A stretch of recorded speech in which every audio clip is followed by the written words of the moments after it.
What increases your home value the most? Check out this pool. I just got a quote from a guy that actually put the pool in. He said that this pool would be about $80,000 to drop in a backyard in 2023. So the question is, does that add $80,000 to your home's value? Or how about a fenced backyard? The entire backyard here is fenced. Does that add value to the property? So these are the things that you have to know about as a homeowner. And so in today's video, what I'm gonna do is I'm gonna share with you 5 things that do not increase your home's value, add 0 value to your property. So don't do those things. And secondly, I'm gonna share with you 5 things that absolutely increase the value of your home so you can make a lot of money when it comes to selling your primary residence. Hi, Kevin Yoder, team leader of Yoder Real Estate, bringing to you valuable information about all things real estate and living and working in the Grand Rapids, Michigan area that you cannot find anywhere else. And if you like this video, make sure you like it and subscribe to it so that you can see more content just like this. Check out this 1986 oak. So this kitchen needs an upgrade. So the question is, how about a major upgrade? How about the flashiest? We've got the high-end everything. We got sub-zero fridge. What about the tile? What about the cabinets? What about that high-end kitchen? That might cost you about sometimes over $100,000. Does that increase your home's value? The answer is no. And the reason is because, let's say, for example, we dropped $100,000 in this kitchen now, or $120,000. The assumption would be that the value would go up by that much. It absolutely doesn't. And the reason is because an appraiser will not give you that much more for your home. They're gonna work off some basic premises, price per square foot. The size of the footprint is the same. And so we'll talk about that later on, but just remember, just because you dropped a $100,000 kitchen in your home doesn't give you $100,000 more in value. How about high-end landscaping?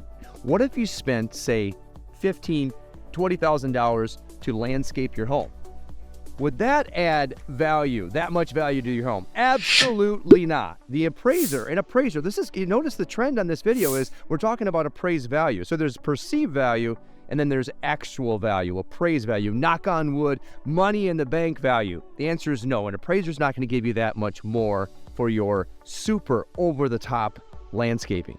How about high efficiency items like LED bulbs? Or how about a super high efficient furnace, or maybe even a water heater? Have you gone through your entire home and made everything super high efficient? That's perceived value. An appraiser's not going to give you a huge, tremendous bump for those sorts of improvements. Now, those are great because it reduces your overall bill. Actually, you're helping the world because you're reducing your energy footprint. But remember, an appraiser that comes to your home is comparing the footprint of your property, the real estate, the price per square foot, bedroom, bath combinations, and they're not going to give you more value because you got more LEDs. How about minor repairs? Like this scratch right here. That's just something that happens when you live in your home and you have dogs and you have kids and they bump your stuff and ruin your baseboards. Right, Jackie? So what happens then? What if you go around your house and you touch up and you make all those minor repairs? Can you get more money then? Can an appraiser give you more money because you went around and took care of all those scuffs and dings and marks and all those things? The answer is absolutely no. That's perceived value. What it does is it makes someone feel warm and fuzzy inside. A buyer comes to your house, they're going to like you a little bit more, but the appraiser isn't going to make that appraised value increase as a result of those scuffs and marks being all super nice and shiny. Now, back to the pool a second. So I told you that the average cost right now in 2023 to drop a pool like this in your backyard is about $75,000. You can get it done for cheaper, but that includes like the cement and the fencing, and this one happens to be a lot larger than normal pools.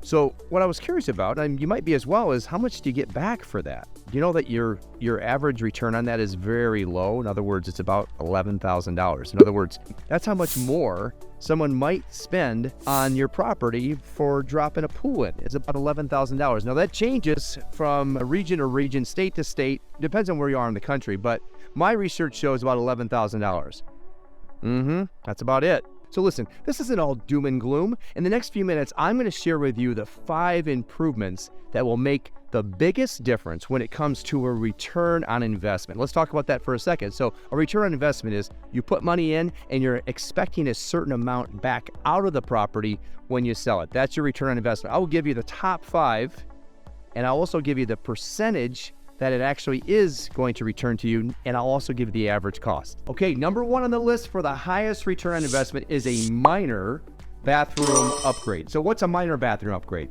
It would be like replacing the shower head here with one of those rain showers, or maybe replacing the vanity.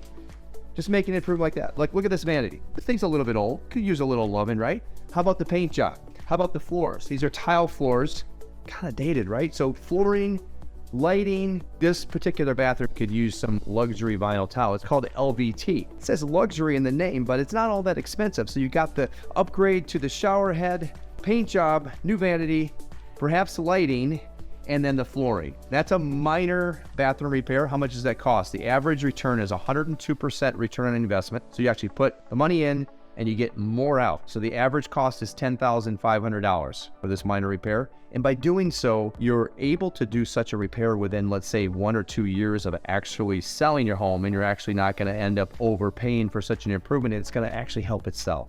Okay, next on the list is a minor landscaping improvement. The average cost is $4,900. And the average return is $4,900. That tells us mathematically that's about 100% return on investment. You put in $5,000, you get out $5,000. What's a minor landscaping improvement? This is curb appeal.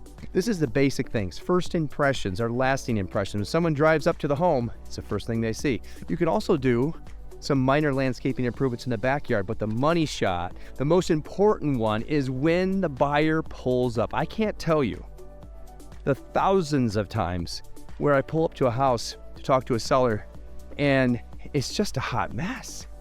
I mean, the grass is overgrown, or it's brown, or the landscaping hasn't been done since the Carter administration, and the list goes on and on. It is very, very easy, and that's why I say keep it simple. So $4,900 in, $4,900 out. So you haven't really made money on that, but it should help you get the home sold. That's that perceived value piece. An appraiser's not going to give you a ton for it, but at least the buyer's going to fall in love with it. If it's compared to other properties, it's going to be a winner for you. Okay, we're back to Oak Central, my friends. Let's talk about a minor kitchen upgrade.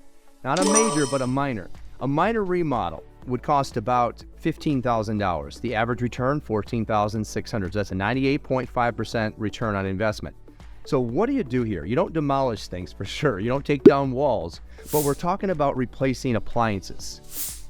And, maybe they all match. So you don't have a black microwave with a stainless steel refrigerator. So that's one thing. And also refinish the cabinets. So these cabinets here, instead of getting brand new cabinets, these could all be sanded down and painted. I recommend a professional do it, unless you're a professional. In that way, there are people that can make it look just like new. So that's one idea. So new hardware, you can see this hardware here could stand to be replaced, maybe something that's a brushed nickel. And again, we're back to the flooring. So if you can see that, that's 80s tile. What do we need there? We need a luxury vinyl tile. In fact, we could run that luxury vinyl tile all the way right through the home. That's kind of the trend now. So rather than having, say, LVT, luxury vinyl tile, and then carpet or some other sort of hardwood surface, just run that all the way through. You notice a lot of new construction does that, and it looks great. It blends all the rooms together nicely, and it's very inexpensive. So the average cost on that is $15,000, 98.5% return on investment on a minor kitchen remodel. Get rid of this oak, easy to do, have them redo them, and you're off and running. Next on the list, number 4, is an attic bedroom conversion. So do you have an attic in your home that you can convert to a bedroom? The average cost of an attic bedroom conversion is about $39,200. The average return is about $36,700. That's a 93.5% return on investment. So one of the single greatest things that we can do to increase the value of our homes is to increase the number of available rooms. Now, there's a cutoff point on that. In other words, there's a point where it doesn't matter anymore. In other words, you don't want to have a 9-bedroom home unless it's a mansion or something, or a hotel, but a suitable amount. Let's say you have a 3-bedroom home in an area that is more suitable for 4 or 5 bedrooms. It's more of a family type oriented neighborhood, and you have 3 bedrooms. That's going to reduce the number of people that could potentially even find it on the internet because they're searching for 4 or more bedrooms. You see that? So by adding a bedroom in the attic, you're going to increase the number of people that find your home that will eventually want to live there. One of the greatest things you can do. This also works for basements that you refinish. Remember, you need that egress window in order to have it be a qualified bedroom, and you also need a closet. And last but not least is a major bathroom remodel. Major bathroom remodel will cost you about $26,000. I would say more like $26,000 to $40,000, sometimes more. It depends on the fit and finish and how much you actually have to move around when it comes to walls. But according to this report, it was $26,000 for a major bathroom remodel. That's a 93% return on investment, so an average return of $24,300. What do you get with that? Well, that's a complete overhaul. This is a chance to actually analyze and criticize. In other words, is this layout really conducive to the proper highest and best use of this room? What walls can be moved around to actually allow us to use this space even more? Do we want a large shower? Do we need a large shower? Is that even necessary? And how can we use this space functionally every single day? So this is your chance to do it. So this includes things like we talked about before, that flooring, that LVT. Make sure the lighting is right, modern if you're into that. Also the layout. The layout is just super huge. So if it's not adding appeal, it's time to take it away. A lot of times there was a lot of choppy layouts when it came to these bathrooms back in the day, let's say built in the 90s and 80s and 70s and 60s for sure. So the major bathroom, now here's the thing about these major improvements, I wanna make sure I'm adding this, is that they're great for you, but they're also great for the buyer. In other words, you're putting this in, let's say you're dropping $40,000 in a new bathroom. You wanna sell your home next year or in the next 6 months? Probably not. So the thing about these major improvements, well, they're gonna return to you somewhere between say 93 and 101% return on investment. You're probably gonna wanna make sure you get a longer runway with these so that you're getting some proper utility out of it yourself. In other words, you get to use and appreciate the bathroom, and the new buyer does as well. So somewhere I would say 3 or more years in the home, or maybe 2 or more if you're gonna do a major improvement. So you get to appreciate it and the buyer does as well. Helps you get the home sold for more money. Winner, winner, chicken dinner. That concludes the list of the top 5 things that you don't want to spend money on. This is mostly for your primary residence. Some of these things apply for the fix and flip or the rental property, but this is mostly for the primary residence. Look, I'm coming back to you, bringing the realness back to real estate, and this is what this is all about. This is the realness, because these are the questions that are coming my way every day. People want to know, and I think you want to know. If you're watching this video, maybe you want to know, what do I need to do to improve the value of my home so that when I sell it, I can squeeze every penny of equity out of my property, and I know that I did the right things in order to accomplish that. If you want to reach out to us at Yoder Real Estate, go to yoderrealestate.com. This is what we do best. We live and breathe this stuff. Come back often. If you like this video, make sure you like it and subscribe to this channel so that you know that when I'm making another video about the realness in real estate, you're able to come back and watch it. Take care. We'll talk to you soon.